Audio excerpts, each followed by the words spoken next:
Good morning students. Hindi विषय के अंतर्गत आज हम पाठ 12 माँ की रोटियाँ का अध्ययन करेंगे। ये एक विदेशी कथा है। पाठ को शुरू करने से पहले शब्दार्थ जान लेते हैं। मैट्रन का अर्थ होता है हॉस्टल में देखभाल करने वाली महिला। अनमनी, उदास या खिन्न, गुबार, धूल, ओझल, छिपा हुआ या नज़र से दूर, अनिष्ट, बुरा, आशंका, कुछ होने का भय, मार्गदर्शन, रास्ता दिखाने का कार्य, मूर्छित, बेहोश। प्रतिध्वनि जानते हैं। मैं जो कुछ भी हूँ या होने की आशा करता हूँ उसका श्रेय मेरी माँ को जाता है। यह कथन अब्राहम लिंकन द्वारा कहा गया था। तो शुरू करते हैं आज का पाठ, माँ की रोटियाँ। सर्दियों के दिन थे। स्कूल की मैट्रन अन्ना मिखाइलोवना ने एक दिन स्कूल में दावत दी थी। बहुत से अतिथि आए थे। उसी स्कूल का एक गरीब लड़का माल्यूस दावत से एक दिन पहले ही अन्ना मिखाइलोवना के पास पहुंच गया था। दावत की तैयारियों में अपनी मैट्रन का हाथ बटाने, गरम और ताज़ी रोटियों की दावत थी। माल्यूस ने रोटियां बनती देखी तो उसे अपनी माँ का ख्याल आ गया। माँ ने बहुत दिनों से गरम रोटियां नहीं खाई थी। हालांकि उन्हें गरम गरम रोटियां बहुत पसंद थी। दावत शुरू हुई तो माल्यूस अपने को रोक नहीं पाया। कहीं रोटियां खत्म हो गईं तो इसलिए उसने पहले ही अन्ना मिखाइलोवना से पूछ लिया, आंटी, मैं कुछ गरम गरम रोटियां माँ के लिए ले जाना चाहता हूँ, ले जा सकता हूँ ना? क्यों नहीं? मैट्रन ने प्यार से उसके गाल को थपथपाते हुए कहा। लेकिन पहले तुम तो खा लो। दावत खत्म हुई तो माल्यूस ने घर चलने के बारे में सोचा। तभी अन्ना मिखाइलोवना का ध्यान बाहर की तरफ गया। बाहर अचानक बर्फ गिरने लगी थी और चारों ओर अंधेरा छा गया था, जैसे रात उतर आई हो। हालांकि अभी रात होने में देर थी।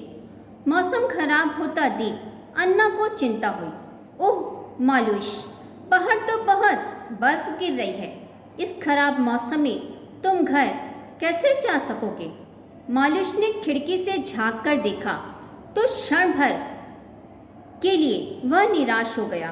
मगर जैसे ही उसे अपनी माँ के लिए गरम गरम रोटियां ले जाने की याद आई, वह उत्साहित होकर बोला, आप मौसम की चिंता न करें आंटी। मेरे पाँव अपने घर तक का रास्ता अच्छी तरह पहचानते हैं। अन्ना मिखाइलोवना माल्यूस के मन की बात समझ गई थी, इसलिए ज़्यादा विरोध नहीं कर सकी। अनमने उन्होंने माल्यूस को जाने की आज्ञा दे दी, किंतु जाने से पहले उन्होंने माल्यूस को अच्छी तरह गरम कपड़े पहना दिए। उसके सिर पर ऊनी टोपी भी पहना दी और कुछ गरम गरम रोटियां दे दी उसकी माँ के लिए। माल्यूस जब मैट्रन से विदा लेकर चला तो एक काले रंग का कुत्ता ब्लैकी भी माल्यूस के साथ चल दिया। उन दोनों में अच्छी दोस्ती थी। अन्ना मिखाइलोवना उन्हें छोड़ने दरवाजे तक आई तो उन्होंने महसूस किया कि मौसम लगातार खराब होता जा रहा है। बर्फ के बड़े बड़े गुबार तेज हवा में सरसराते हुए उड़ रहे थे। धुंध इतनी अधिक बढ़ गई थी कि 2-3 हाथ की दूरी पर भी कुछ नहीं दिखाई दे रहा था। बर्फ और कोहरे ने रोशनी को पूरी तरह ढक लिया था। अन्ना ने एक बार फिर माल्यूस को रोकना चाहा, किंतु कुछ सोचकर वे चुप रह गईं। माल्यूस और ब्लैकी कुछ दूर जाकर ओझल हो गए तो अन्ना ने अपने कमरे में लौटकर एक किताब उठाई और पढ़ने बैठ गई।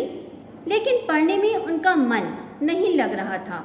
वे माल्यूस के बारे में सोच रही थी और रह रहकर खिड़की से बाहर झांक लेती थी।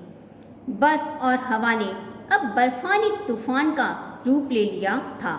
जितनी तेजी से बर्फ की आंधी बढ़ रही थी, उससे कहीं तेजी से अन्ना की बेचैनी बढ़ रही थी। अचानक उन्होंने कुछ सोचा और तेजी से गर्म कपड़े पहनकर बाहर गली में निकल आई। किंतु जब अकेले जाने की हिम्मत नहीं पड़ी तो उन्होंने पड़ोस के एक लड़के इवान को साथ ले लिया। बर्फीली हवा के थपेड़े और तीखे हो गए थे। दूर दूर के मकानों में जलने वाली रोशनी कोहरे का सीना चीरकर कभी कभी नजर आ जाती थी। इवान अपने साथ लाई छड़ी से रास्ता टटोलता हुआ आगे बढ़ रहा था और अन्ना बहुत संभल कर तेजी से उसके पीछे बढ़ रही थी। काफ़ी देर और बड़ी कठिनाई से वे लोग मालुइश के घर पहुँचे, जो स्कूल से बहुत अधिक दूर भी नहीं था। उन्होंने दरवाज़ा खटखटाया तो मालुइश की माँ फेडोशिया ने ही दरवाज़ा खोला। किंतु अन्ना के साथ इस मौसम में मालुइश के बजाय किसी और लड़के को पाकर वह चकित रह गई। इससे पहले कि फेडोशिया कुछ पूछती, अन्ना मिखाइलोवना इवान के साथ तेजी से अंदर आई और दरवाज़ा बंद कर दिया। एक निगाह उसने घर में दौड़ाई और वहाँ कोई संकेत न पाकर पूछ लिया, मालुइश कहाँ है? मालुइश? फेडोशिया ने सुना तो कलेजा मुंह को आ गया। क्यों? वह तो कल से स्कूल गया है और उसके बाद अभी तक नहीं लौटा है। अन्ना मिखाइलोवना को जैसे सांप सूंघ गया। उनके पैरों की शक्ति जाती रही। अपने आप को संभाल नहीं पाई तो पास पड़ी कुर्सी पर धम्म से बैठ गई। फेडोशिया अन्ना की ओर फटी फटी आंखों से देख रही थी। वह कुछ समझ नहीं पा रही थी। किसी अनिष्ट की आशंका से उसका मन बैठा जा रहा था। यह सब देखकर घर के दूसरे छोटे बच्चे भी रोने लगे थे। किसी तरह मिखाइलोवना ने खुद को संभाला और इवान से कहने लगी, अब क्या करना चाहिए इवान? मेरा ख्याल है कि सब पड़ोसियों को इकट्ठा करके उसे तुरंत ढूंढना चाहिए। इवान दौड़ा दौड़ा फेडोशिया के पड़ोसियों के पास गया। कुछ ही देर में काफ़ी लोग फेडोशिया की झोपड़ी के पास जमा हो गए। सभी को मालुइश की चिंता हो रही थी। निरंतर खराब होते जा रहे मौसम की वजह से तरह तरह की आशंकाएं उनके मन में उठ रही थीं। मालुइश कहाँ होगा? कैसा होगा? उसे कैसे ढूंढा जाए? सब लोग यही सोच विचार कर रहे थे कि तभी एक लड़का वहाँ दौड़ता हुआ आया। काफ़ी दौड़ने की वजह से वह हाँफ रहा था। उसने वहाँ जमा लोगों से लड़खड़ाते स्वर में कहा, उस छोटी पहाड़ी के पीछे गोदाम के पास एक कुत्ता लगातार भौंके जा रहा है। मैं वहीं से आ रहा हूँ। ऐसे मौसम में जबकि अन्य सभी जानवर कहीं न कहीं दुबके छिपे बैठे होंगे, उस कुत्ते का भौंकना मुझे आश्चर्यजनक लगा। थोड़ा रुककर वह फिर बोला, मुझे लगता है वह कुछ कहना चाह रहा था। इस पर सभी ने खामोश होकर अपनी शक्ति कुत्ते के उस स्वर को पकड़ने में लगा दी। अचानक अन्ना मिखाइलोवना को ध्यान आया कि जब मालुइश उनके घर से चला था तो उसका काले रंग का कुत्ता ब्लैकी भी मालुइश के साथ उसे छोड़ने आया था। अन्ना के कान वायरलेस की तरह काम कर रहे थे। तभी उन्होंने पहचाना, ब्लैकी, यह ब्लैकी ही है जो मालुइश के साथ साथ आया था।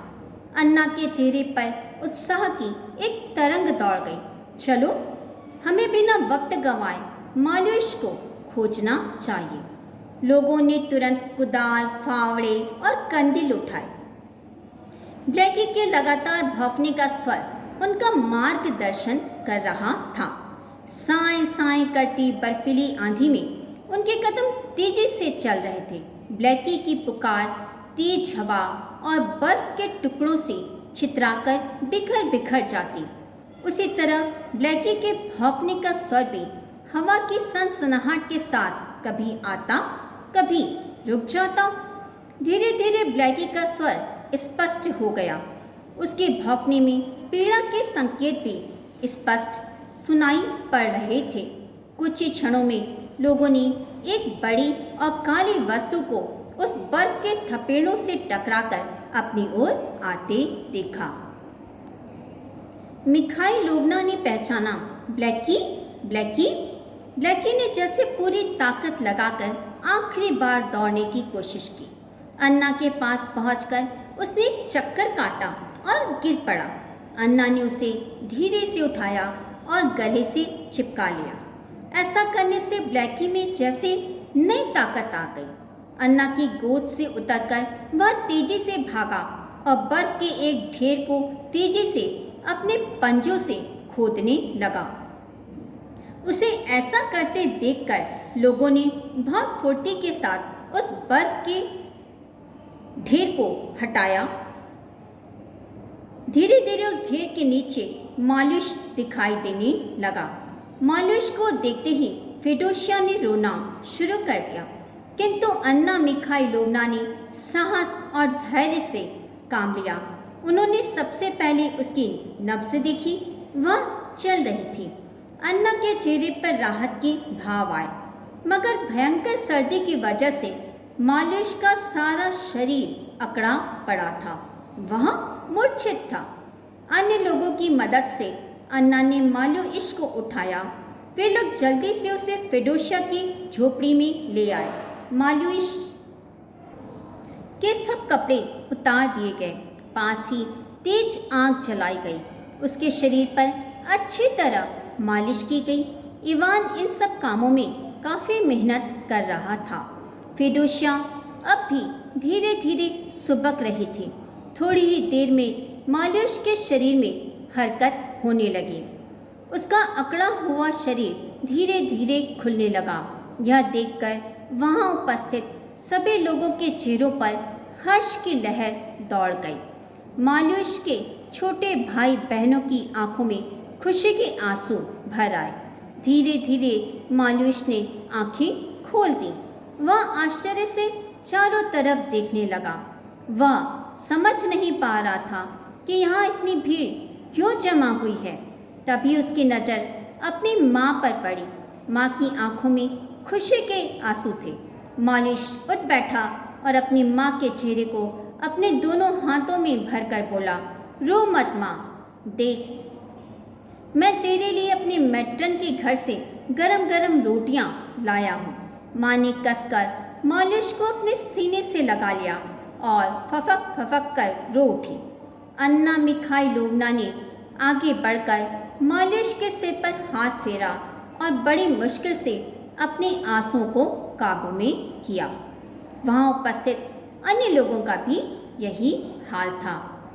बच्चों, यह कहानी वी दिमित्री ए द्वारा लिखी गई है और इस कहानी से हमें यह सीख मिलती है कि हमें अपनी माँ से प्रेम करना चाहिए तथा उनकी सेवा करनी चाहिए।